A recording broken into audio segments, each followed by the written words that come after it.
Hello dear student, प्रश्नावली 1.3 संख्या पद्धति। इसमें पहला सवाल दिया हुआ है आपको। निम्नलिखित बिंदुओं को दशमलव रूप में लिखिए और बताइए कि प्रत्येक का दशमलव प्रसार किस प्रकार का है। तो इसमें हम पहला प्रश्न लेते हैं। आपका पहला प्रश्न आपको दिया हुआ है 36/100। इसका दशमलव प्रसार बताना है आपको। तो इधर हम क्या करते हैं, आपका जो 36 है इसमें हम भाग देते हैं 100 का। तो इसमें 100 का भाग देते हैं, भाग नहीं जा रहा है तो दशमलव लगा देंगे। ठीक है, दशमलव लगाते ही यहाँ पर हम 36 के पीछे एक जीरो लगा सकते हैं। ठीक है, अब 360 हो गया। 100 का भाग इसमें जा सकता है तो कितनी बार जाएगा, 3 बार। तो इसमें 360 में 300 गया, शेष रहा आपका 60। 60 में अब दशमलव लगा दिया तो हम जीरो लगा सकते हैं। तो ये 600 हो गया। यहाँ पे 600 में 100 का भाग देंगे 6 बार। तो यहाँ पर आप देखेंगे कि आपका शेषफल यहाँ पर शून्य आ गया है। और शून्य जब शेषफल आ जाता है तो उसका दशमलव किस प्रकार का होता है, दशमलव प्रसार होता है उसका शांत प्रकार का। तो यहाँ पर हम लिख देंगे कि इसका दशमलव प्रसार किस प्रकार का है, शांत प्रकार का है। तो हम लिख देते हैं यहाँ पे, अतः 36/100 का दशमलव प्रसार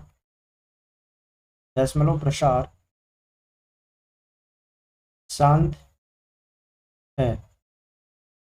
यानी कि इसका दशमलव प्रसार किस प्रकार का है, शांत प्रकार का है। इसके बाद में दूसरा देखते हैं 1/11। अब एक में भाग देना है आपको, कितने का, 11 का। एक का भाग देते हैं यहाँ पर हम एक में भाग देना है आपको 11 का। एक में भाग नहीं जा रहा तो हम लगा देंगे इसकी जगह दशमलव यहाँ पर भागफल में। और जैसे ही दशमलव लगाएंगे तो हम इस एक के पास में जीरो लगा सकते हैं। लेकिन फिर भी यहाँ पर 11 का भाग नहीं जा रहा है तो यहाँ पर एक जीरो लगाएंगे और उस जीरो की वजह से यहाँ पर भी हम जीरो लगा सकते हैं। ठीक है, तो यहाँ पर 2 जीरो हो जाएगी अब इसके पास में, किसके पास में, एक के पास में। तो ये हो गया 100। और 100 में अब 11 का भाग जा सकता है कितनी बार, 9 बार। तो ये 99 यहाँ पर आगे वापस एक आ गया। अब वापस एक में ही हमने भाग देना शुरू किया था। अगर वही अंक वापस आ जाता है जिसमें हमने भाग देने की शुरुआत की थी शुरुआत में, तो यहाँ पर ये अंक वापस पुनरावर्तित होने वाले हैं, ये दोनों अंक। जैसे कि आप देख भी सकते हो, आगे हम देंगे एक जीरो लगा देंगे, क्यों, क्योंकि दशमलव की वजह से। फिर एक जीरो और लगाएंगे क्योंकि यहाँ पर 10 में भाग में जाएगा 11 का, तो ये जीरो लगा दिया। अब वो 100 हो गया वापस। 100 में कितनी बार जाएगा, 9 बार में 99। फिर एक आ गया तो वही संख्या आ जाएगी, यानी ये वाली दो अंकों वाली संख्या रिपीट होती रहेगी, इस संख्या की पुनरावृत्ति होती रहेगी। इस वजह से हम क्या करेंगे, यहाँ पर इस प्रकार से बार का चिन्ह लगा देंगे। तो हमारे पास क्या आया, हमारे पास इस प्रकार से आता रहेगा बार बार ये। तो हम यहाँ पर क्या करेंगे, इस तरीके से लिख देंगे 09, दशमलव के बाद में 09 और इनके ऊपर बार लगा देंगे इस प्रकार से, क्योंकि इस अंक की बार बार पुनरावृत्ति होती रहेगी। तो यहाँ पर हम क्या करेंगे, यहाँ पर आप लिख सकते हो कि यही अंक बार बार पुनरावर्तित होते रहेंगे इस प्रकार से। ठीक है, तो यहाँ पर दशमलव प्रसार किस प्रकार का होगा, अतः 1/11 का दशमलव प्रसार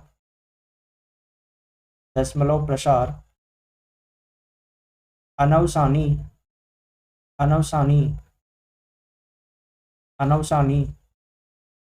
पुनरावर्ती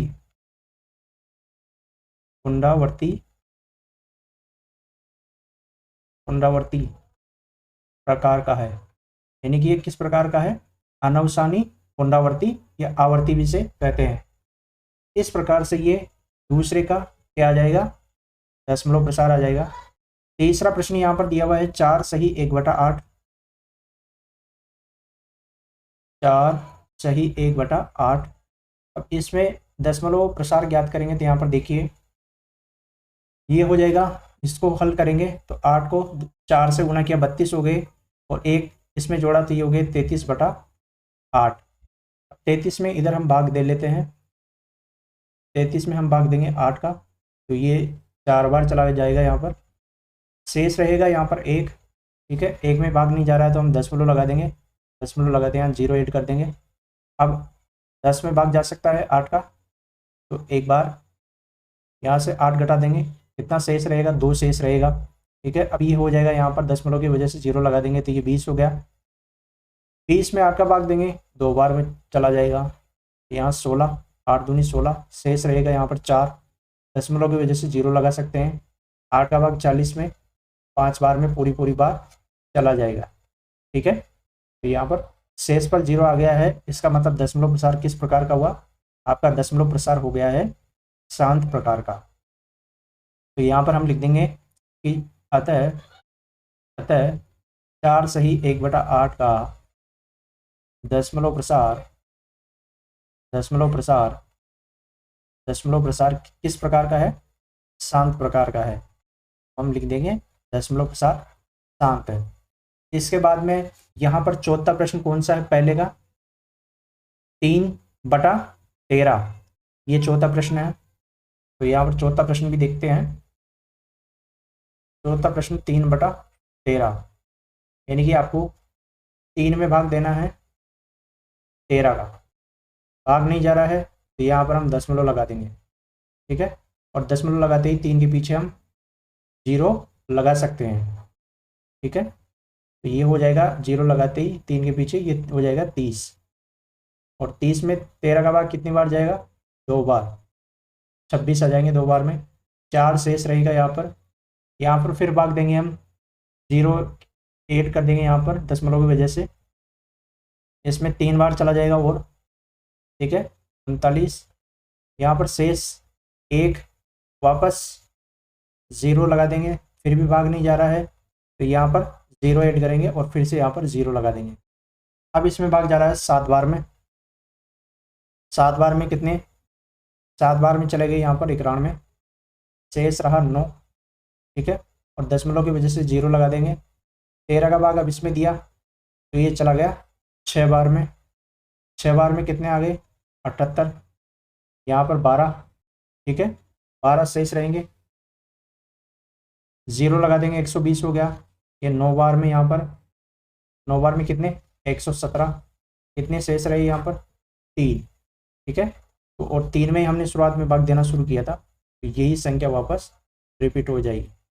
ठीक है, इस वजह से इसके ऊपर हम बार लगा देंगे। तो यहाँ पर आप देखेंगे कि ये संख्या किस प्रकार की आ गई, 0.2309 इस तरीके की आ गई है। ठीक है, तो यहाँ पर आप देखेंगे कि इसकी पुनरावृत्ति बार बार होगी, इसके ऊपर बार लिखा हुआ है तो इसका मतलब है इन संख्याओं के ऊपर बार है, इसका मतलब कि दशमलव प्रसार आपका इस प्रकार का है, अनुसानी पुनरावृत्ति। तो हम यहाँ पर लिख देंगे अतः 3/13 का दशमलव प्रसार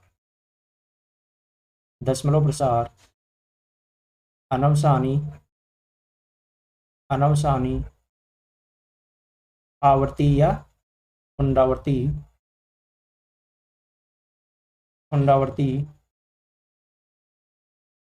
प्रकार का है। यानी कि इसमें दशमलव प्रसार किस प्रकार का है, अनवसानी पुनरावृत्ति। पांचवा प्रश्न है पहले का, पांचवा प्रश्न देखते हैं। पांचवा प्रश्न है 2/11, पांचवा प्रश्न है 2/11।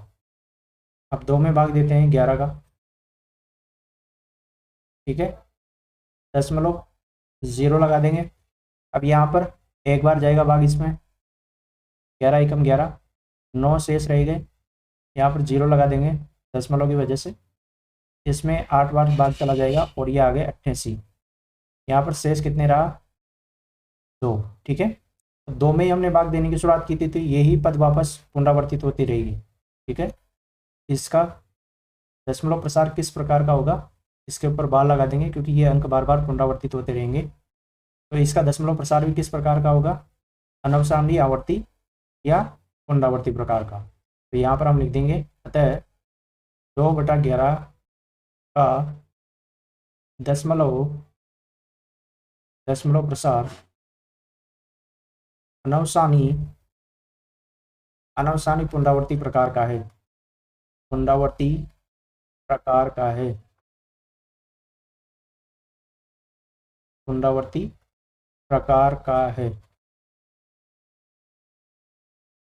अब इसका आखिरी प्रश्न देखते हैं।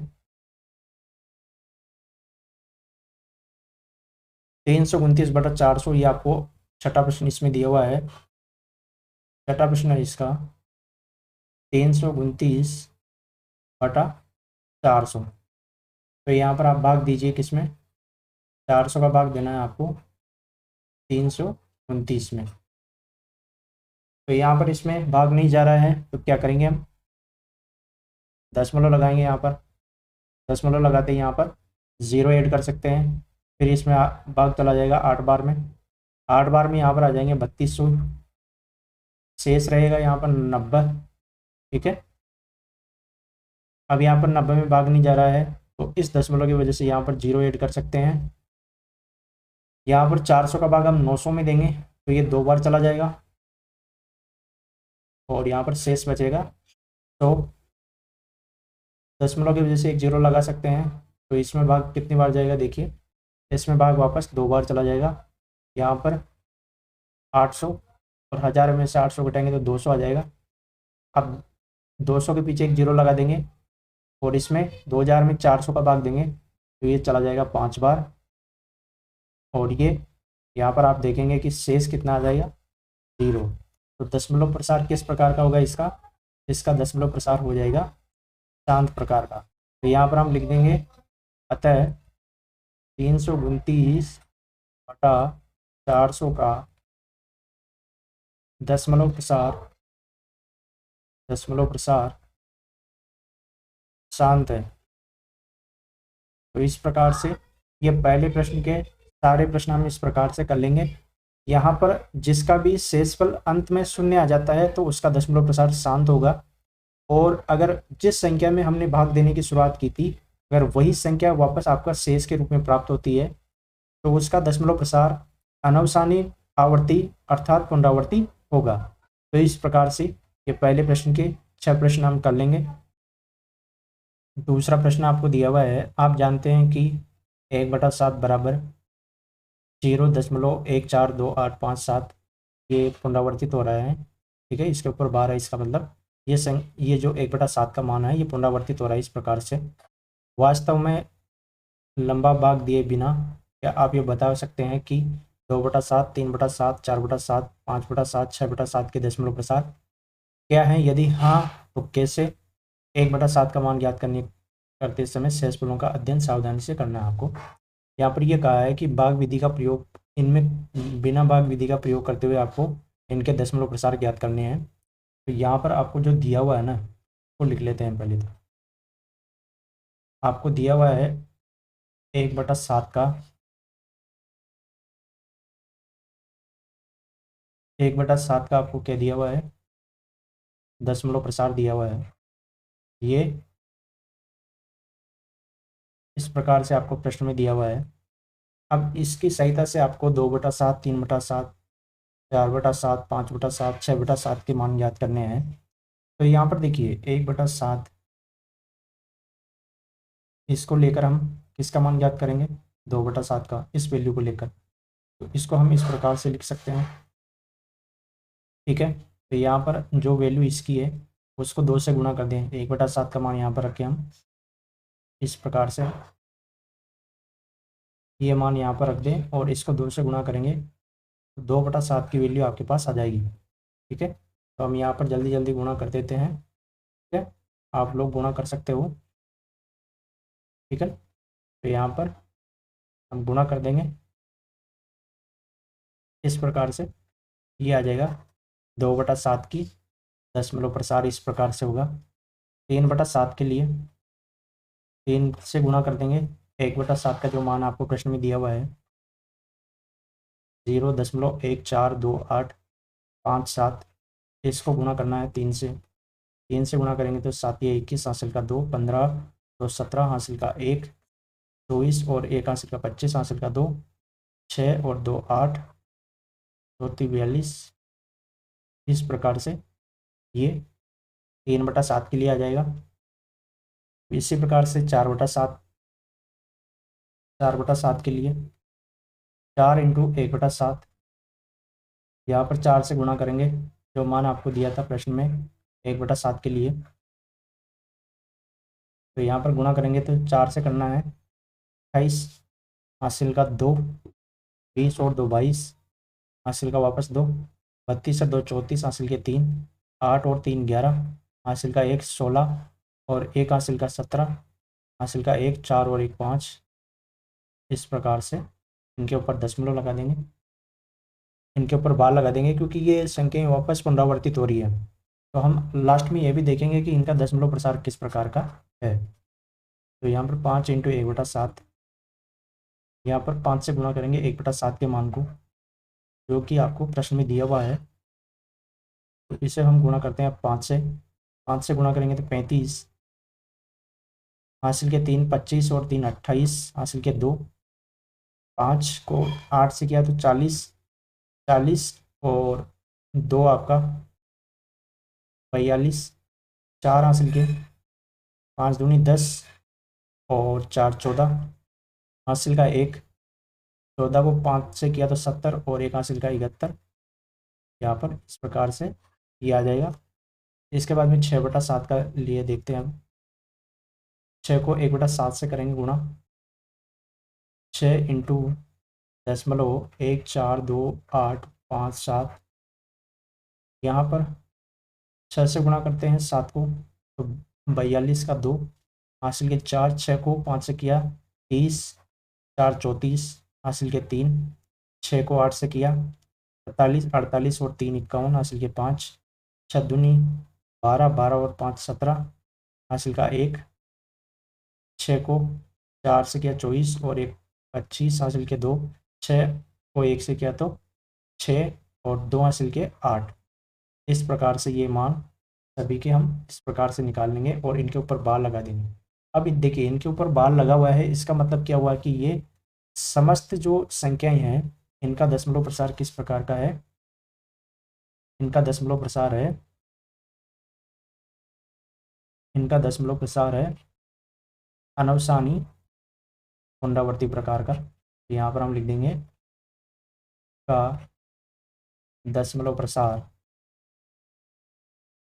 क्योंकि यहाँ पर वापस यही पुनरावर्तित होते हुए आ रहे हैं, तो इनका दशमलव प्रसार अनवसानी पुनरावर्ती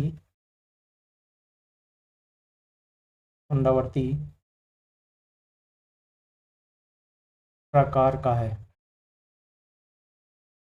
इस प्रकार का ये इनका दशमलव प्रसार है और इनका वैल्यू हम इस प्रकार से बिना भाग दिए हुए इस प्रकार से प्रश्न में निकालेंगे। ठीक है, तो जो प्रश्न में वैल्यू आपको दी हुई है उसकी सहायता से हम 2/7, 3/7, 4/7, 5/7 और 6/7 की दशमलव प्रसार निकाल लेंगे। ठीक है, तीसरा प्रश्न देखते हैं। तीसरा प्रश्न आपको दिया हुआ है, निम्नलिखित को P/Q के रूप में व्यक्त कीजिए। यहाँ P और Q पूर्णांक है तथा Q ≠ 0 है।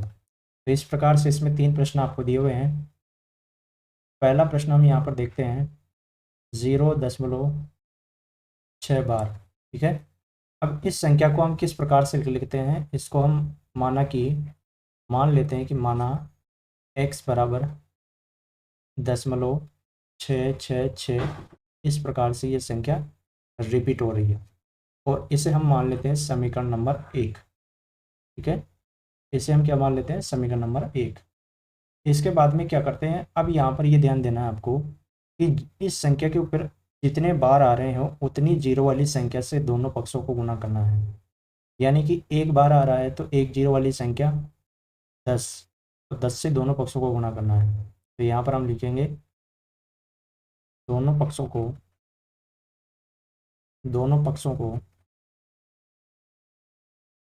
10 से गुणा करने पर, दोनों पक्षों को किससे गुणा करेंगे, 10 से गुणा करेंगे। ठीक है, तो यहाँ पर लेफ्ट हैंड साइड में 10 से गुणा करेंगे तो ये आ जाएगा 10x, और इधर 10 से गुणा करेंगे तो ये 10 पीछे खिसक जाएगा, यानी कि इस 6 के बाद में यहाँ शिफ्ट हो जाएगा ये, और ये इस प्रकार से लिखी जाएगी। अब यहाँ पर देखिए, यहाँ पर हम क्या करेंगे, इनको अलग कर लेंगे, यहाँ से दशमलव वाली संख्या को अलग कर लेंगे हम। कैसे, देखिए 10x बराबर यहाँ पर 6 प्लस 0.66666, इस प्रकार से आगे तक ये चलता रहेगा। ठीक है, तो इसको हमने अलग कर लिया। अब आप समीकरण 1 को देखेंगे तो समीकरण 1 में ये पूरा पद था, इसकी जगह हम क्या मान लेंगे, x मान लेंगे। तो यहाँ पर 10x बराबर 6, और ये जो 0.66666 इस प्रकार से है, तो हम समीकरण 1 की सहायता से यहाँ पर x मान लेंगे, और यहाँ पर हम ब्रैकेट में लिख भी देंगे कि समीकरण 1 से। ये हमने लिखा है यहाँ पर। अब इस x को हम इधर लेफ्ट हैंड साइड में 10x के पास भेज देंगे, तो ये 10x माइनस x हो जाएगा, और ये यहाँ पर 6। 10x में से 1x घटाएंगे तो ये रह जाएगा 9x, और यहाँ आ जाएगा 6। अब यहाँ पर x बराबर 6, 9 को इधर नीचे ले आएंगे 6 के, तो यहाँ पर आप देखेंगे कि इसमें भाग देंगे ऊपर और नीचे में 3 का, तो ये 3 से 2 बार कट जाएगा, और ये 9 यहाँ पर 3 बार कट जाएगा। इस प्रकार से ये p बटा q के रूप में संख्या आ जाएगी। कौन सी वाली, ये पहले प्रश्न में जो दी हुई थी। इसको एक तरीका ये है, एक तरीका ये भी है इस सवाल को करने का, कि हम क्या मान लें, हम यहाँ पर जो पहला समीकरण है इसको तो एज इट इज़ मान लें, इसको इसी प्रकार से हम लिखें, ठीक है। इसे समीकरण नंबर 1 मान लें, ठीक है। और दूसरे इसके लिए क्या करना है, वही गुणा करना है आपको, दोनों पक्षों को गुणा कर देना है, ठीक है। 10 से गुणा करना है, यानी कि ये यहाँ तक आपको प्रक्रिया सेम करनी है। ये प्रक्रिया आपको यहाँ तक इसी तरीके से लिखना है। 10 से गुणा करेंगे तो ये आ जाएगा यहाँ पर इस प्रकार से, इस प्रकार से आ जाएगा पुनः। और इसे यहाँ पर समीकरण 2 नाम देना है आपको। यहाँ पर हमने ऊपर 1 नाम दिया, और यहाँ पर 2 नाम दे देना है। प्रकार से समीकरण 1 हो गई, ये 2 हो गई। अब क्या करना है, यहाँ पर समीकरण 2 में से 1 को घटाना है। समीकरण 2 में से 1 को घटाने पर, तो 2 आपको दी हुई है 10x, 6.666, इस प्रकार से आगे तक चलती रहेगी ये संख्या। पहली समीकरण क्या है, x, इधर x है, और यहाँ पर 0.666, इसको आपको घटाना है। तो यहाँ पर इसको घटाना है, तो देखिए यहाँ 10x में से 1x गया, तो यहाँ शेष रह गया 9x। यहाँ पर आप देखेंगे कि दशमलव बाद वाली पूरी संख्या है ये वाली, ये यहाँ पर गायब हो जाएगी, केवल यहाँ रहेगा 6, ठीक है। तो ये x बराबर 6/9, यानी कि इसी प्रकार से आ जाएगा इधर भी, और वही 3 से कैंसिल आउट करेंगे तो ये 2/3 यहाँ पर भी आंसर। कोई सी भी विधि से आप यहाँ पर कर सकते हो, दोनों विधियाँ बहुत आसान है। जो भी विधि आपके लिए सही बैठे उससे आप कर सकते हो, ठीक है। अब दूसरा प्रश्न देखते हैं इसमें हम।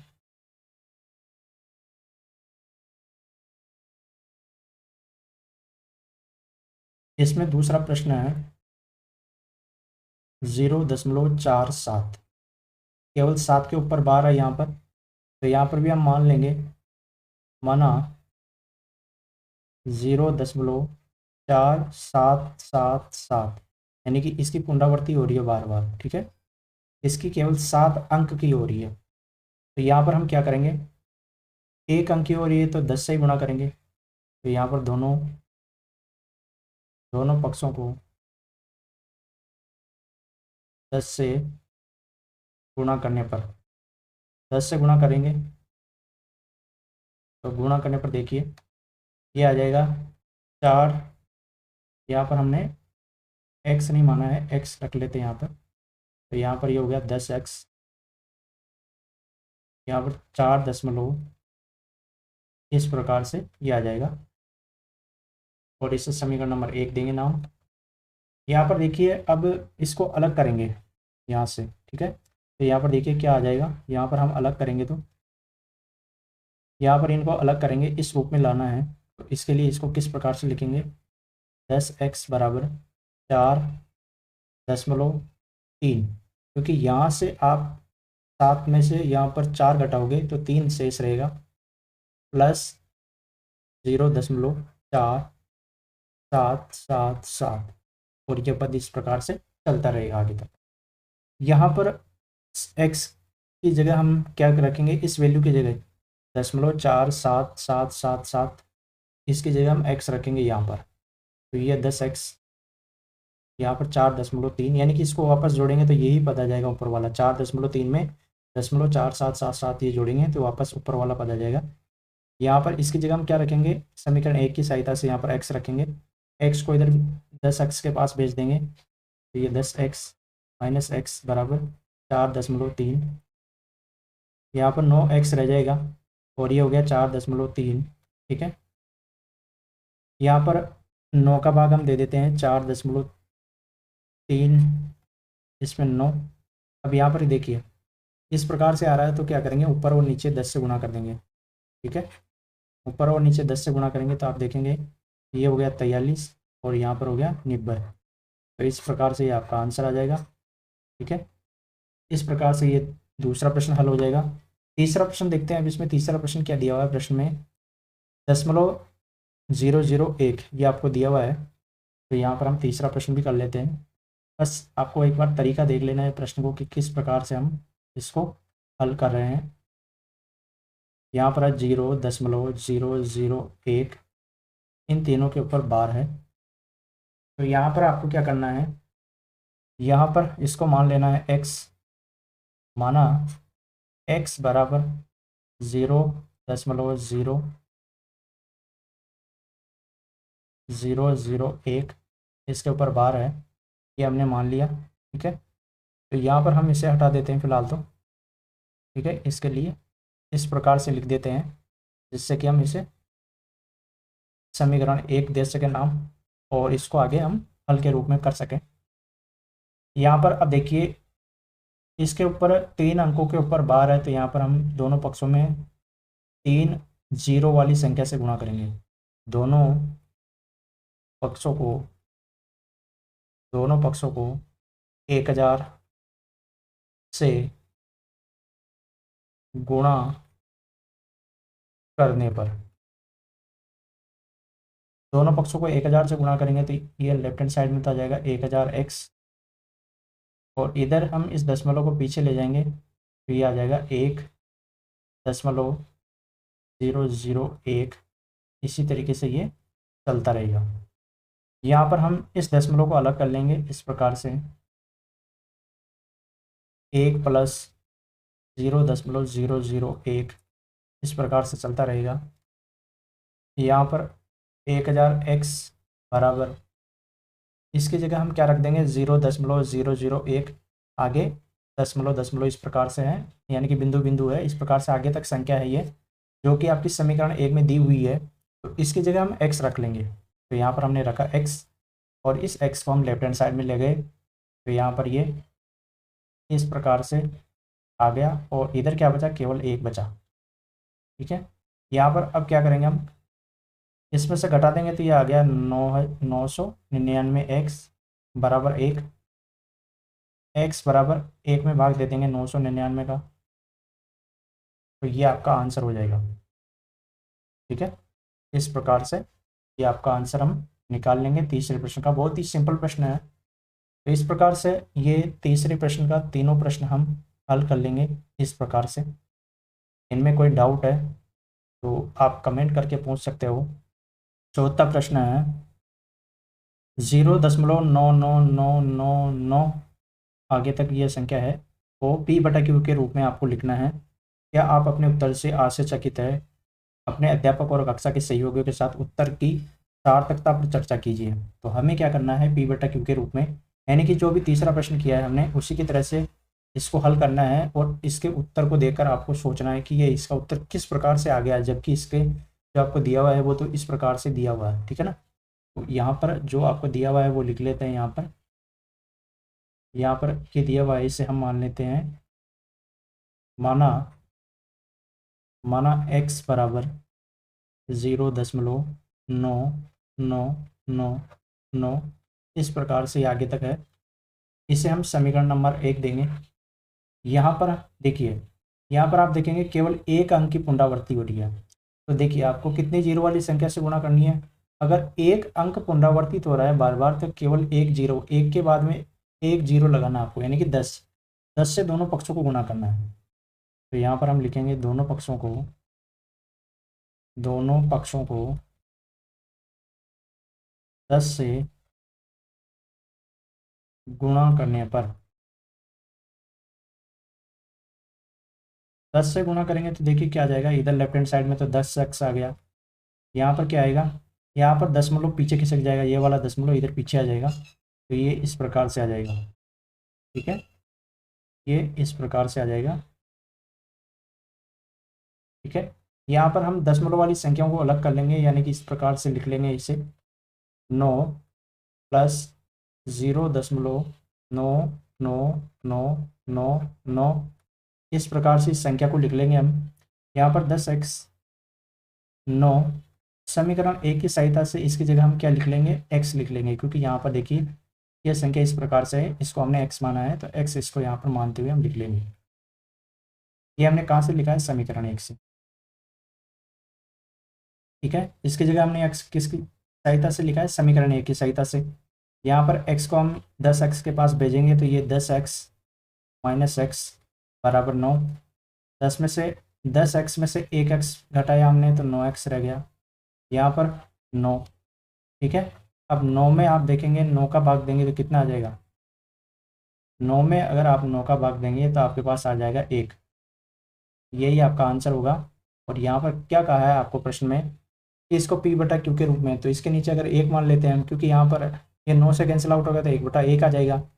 ठीक है, तो वो p बटा q के रूप में हो जाएगा 1/1। ठीक है, लेकिन यहाँ पर देखिए आपका प्रश्न तो देखिए 0.9999 है, लेकिन आपका जवाब कितना आ गया, x की वैल्यू कितनी आ गई, 1 आ गई, तो ये मान लगभग आपका 1 के बराबर है, ये कहना चाह रहा है। तो इससे आप उत्तर से आश्चर्यचकित हुए कि नहीं हुए कि ये दिया हुआ है लेकिन ये 1 के बराबर आ रहा है। तो इस प्रकार से ये आपका चौथा प्रश्न होगा।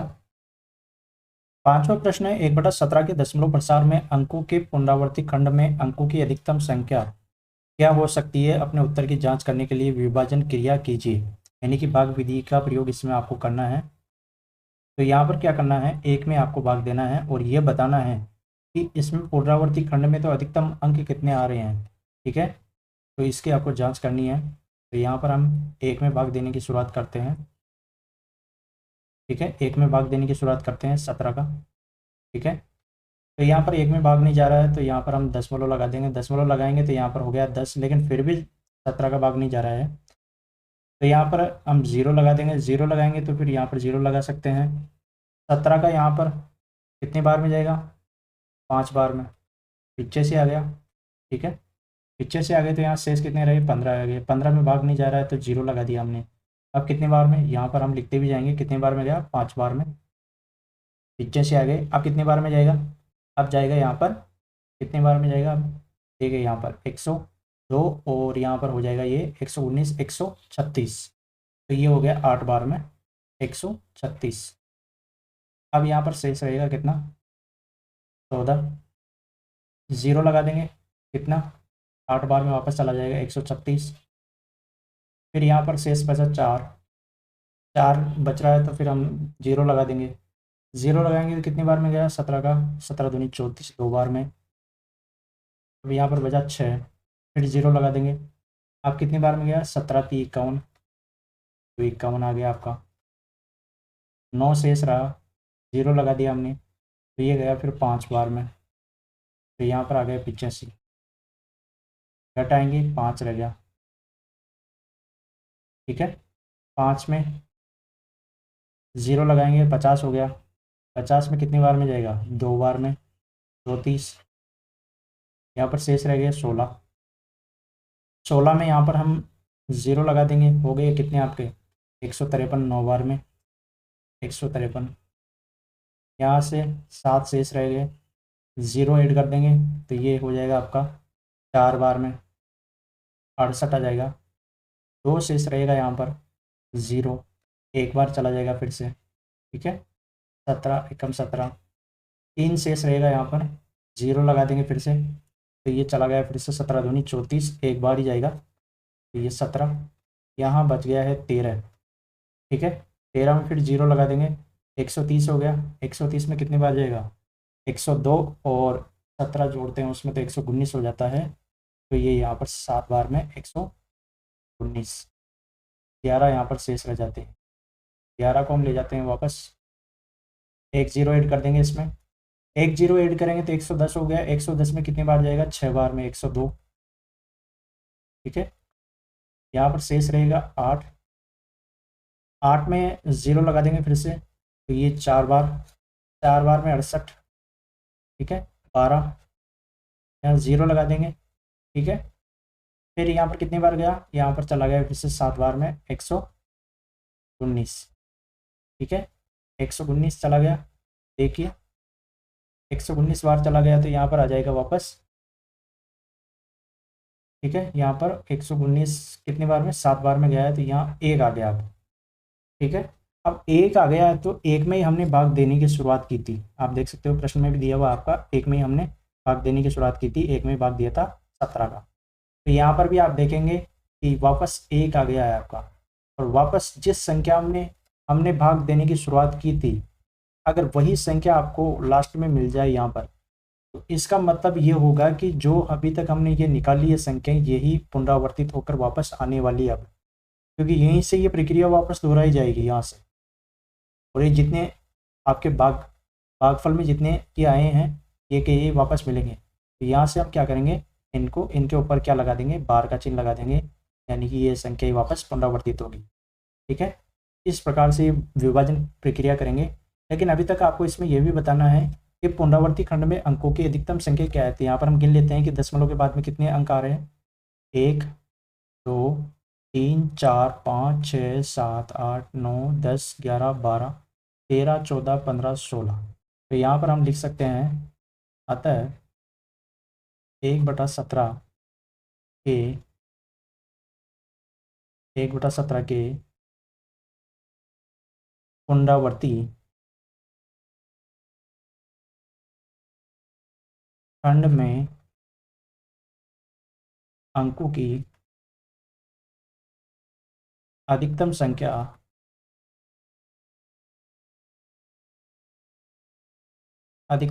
16 होगी। ठीक है, इस प्रकार से ये पांचवा प्रश्न होगा आपका।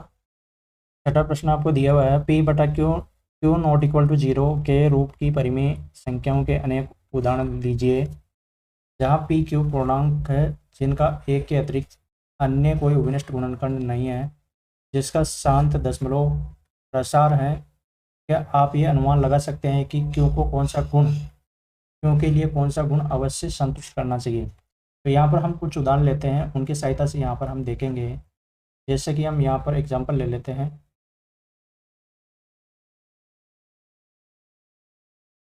यहाँ पर जिनका एक के अतिरिक्त कोई अभिनिष्ट गुणनखंड नहीं होना चाहिए और शांत दशमलव प्रसार होना चाहिए। ये हो गया एक, तो एक हो जाएगा आपका 17/5। ठीक है, और एक हम ले लेते हैं 23/10।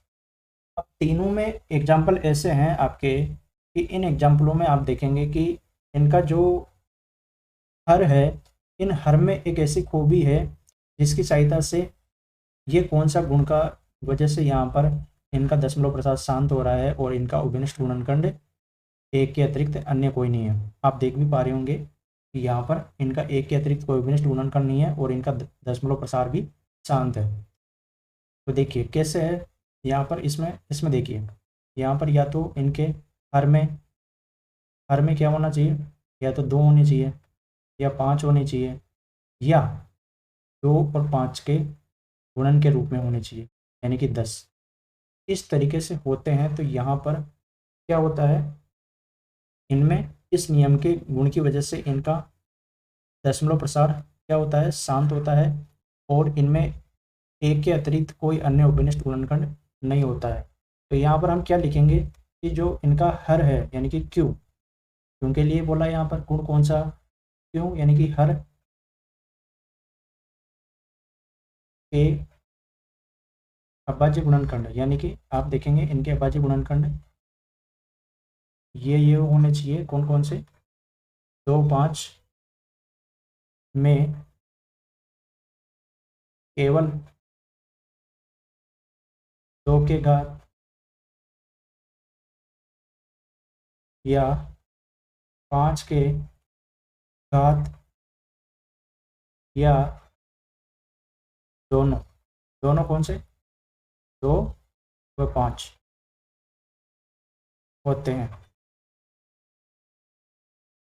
यानी कि ये चीज़ें फॉलो करने के लिए कौन सी चीज़ें, जिनका एक के अतिरिक्त कोई उपनिष्ठ गुणनखंड नहीं होना चाहिए, ऐसी संख्याएं जिन्हें हम p बटा क्यू के रूप में लिखेंगे तो उनमें एक के अतिरिक्त कोई उपनिष्ठ गुणनखंड नहीं होगा। यहाँ पर आप देख सकते हो 5 और 2 में उपनिष्ठ कोई एक है, 17/5 में भी एक ही उपनिष्ठ है, और 23/10 में भी एक ही उपनिष्ठ है। ठीक है, और इनका दशमलव प्रसार भी शांत है। कैसे है, यहाँ पर 2 का भाग देंगे 2.5 आ जाएगा, शांत हो रहा है। यहाँ पर आप 5 का भाग देंगे तो ये आ जाएगा 3, फिर आगे भाग देंगे तो यहाँ पर 2 बच गया, 2 में 4 बार, यहाँ पर 2.3। तो यहाँ पर आप देखेंगे इनका दशमलव प्रसार भी शांत है। तो इस प्रकार से इनका जो हर है वो अभाज्य गुणनखंडों में केवल 2 के घात या 5 के घात या दोनों 2 5 के होते हैं, और इनकी जो घातें होती है और इनकी घातें ऋणोत्तर होती है। ऋणोत्तर का मतलब होता है कि ये यहाँ पर आप देखेंगे ना तो यहाँ पर ये 5 की घात 0 है और यहाँ पर 2 की घात 0 है।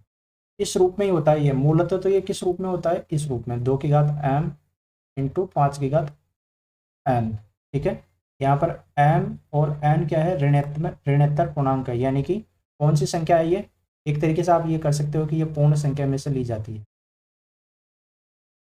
ठीक है, यानी कि ऐसी संख्याएं जो ऋणात्मक नहीं हो, पूर्ण संख्या हो सकती हो, तो पूर्ण संख्या इसको बनाने के लिए ली जाती है। इसका हर कैसा होगा, हर होगा 2 की घात m इंटू 5 की घात n, इस रूप में होगा। तभी ये इसका जो उपनिष्ठ गुणनखंड है एक और दशमलव प्रसार शांत है, तो ये p बटा q के रूप में इस प्रकार से लिखा जाएगा।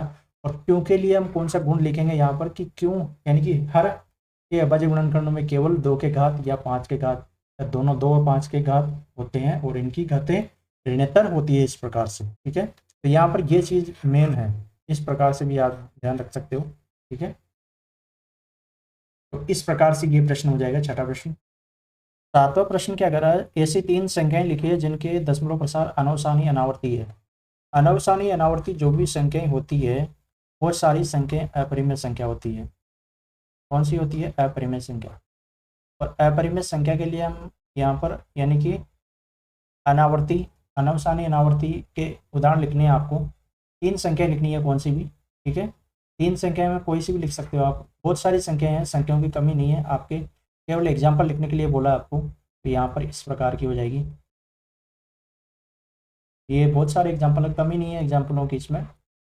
ये सारे के सारे इस प्रकार से, पहला एग्जाम्पल हो गया, दूसरा इसी प्रकार से हो जाएगा।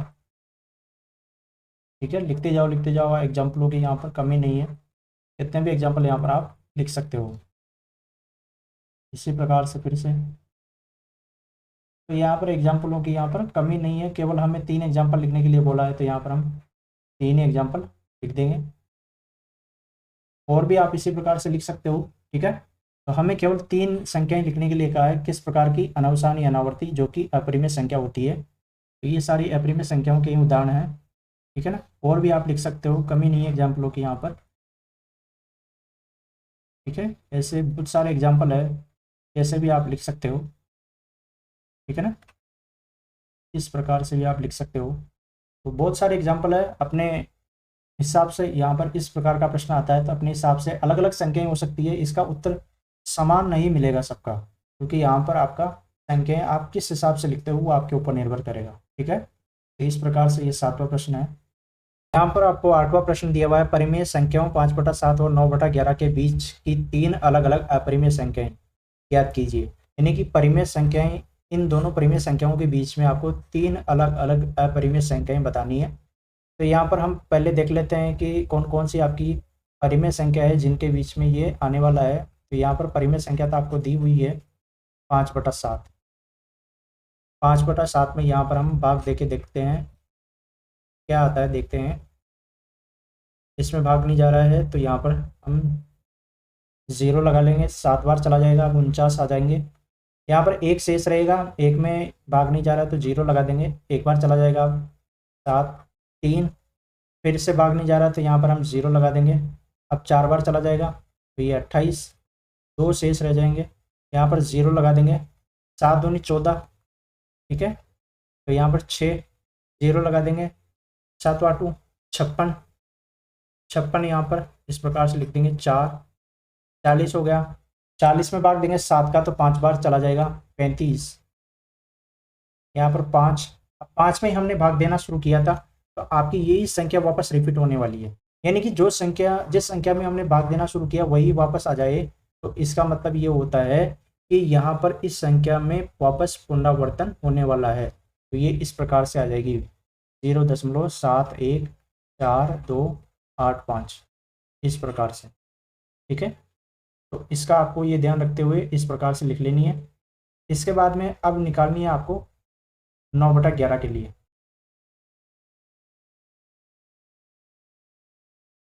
9/11 के लिए देखते हैं।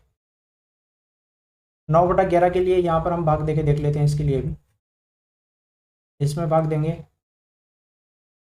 तो ये इसमें भाग चला जाएगा, भाग नहीं जा रहा, 10 लगा लेंगे। अब 90 हो गया, 90 में 8 बार में 88, 2 शेष रहेगा, 0 लगा देंगे, ये हो गया 20, एक बार चला जाएगा, यहाँ पर 11, 9, तो वापस कितने आ गए, 9 आ गए। जिसमें भाग देना शुरू किया था वही संख्या आ गई, यानी कि यहाँ पर 0.818181 आने वाला है, बार बार यही अंक पुनरावर्तित होगा। इस प्रकार से हम इसके ऊपर बार लगा देंगे, ठीक है। तो हमें अब इन दोनों के बीच में 3 अपरिमेय अलग अलग अपरिमेय संख्या याद करनी है। तो 3 अपरिमेय संख्या। अब हमें क्या करना है, इन दोनों संख्याओं को ध्यान में रखते हुए यहाँ पर 3 अपरिमेय संख्याएं लिखनी है। तो यहाँ पर आप लिख दीजिए इनको ध्यान में रखते हुए। पहली तो संख्या हो जाएगी आपकी जैसे कि 0.72737475 इस प्रकार से ये अनंत तक चलती रहेगी। दूसरी आप यहाँ पर देख लीजिए 0.73456789 ठीक है ना, इसी प्रकार से, ठीक है। फिर 090 ऐसे कर दीजिए, 9090 एक अंक कोई भी पुनरावर्तित कर दीजिए इस प्रकार से। पुनरावर्तित ये नहीं करना है इस प्रकार से, ये तो परिमेय हो जाएगी। फिर यहाँ पर ऐसे करना है आपको, इसको 0900009 फिर 0000 इस प्रकार से बढ़ाते जाना है 0। तो ये आपकी कौन सी संख्या हो जाएगी, ये आपकी हो जाएगी अपरिमेय संख्या। यानी कि इसका उत्तर भी आपका समान नहीं आएगा, सभी का अलग अलग आ सकता है।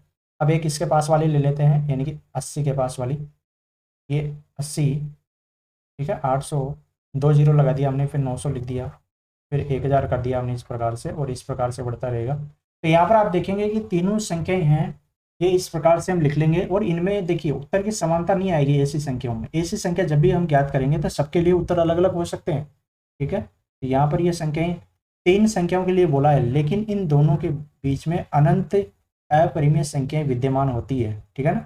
ये बात आप ध्यान रखिए कि कोई भी परिमेय संख्या है, 2 परिमेय संख्याओं के बीच में अनंत अपरिमेय संख्याएं विद्यमान होती है। तो हम कौन सी संख्या लिख रहे हैं ये हमें नहीं पता है, इसलिए सबके उत्तर अलग अलग यहाँ पर हो सकते हैं। तो इस प्रकार से हम ये प्रश्न करेंगे। 8वां प्रश्न। 9वां प्रश्न देखते हैं अब। बताइए कि निम्नलिखित संख्याओं में कौन कौन संख्याएं परिमेय हैं और कौन कौन संख्याएं अपरिमेय हैं, यानी कौन कौन सी संख्या आपको यहाँ पर परिमेय दिख रही है और कौन कौन सी अपरिमेय है।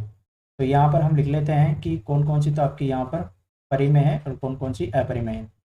तो परिमेय संख्या तो आपको कौन सी लग रही है यहाँ पर देख के बताइए अब, और अपरिमेय कौन सी है। पहला एग्जाम्पल देखिए, वर्गमूल 23 है।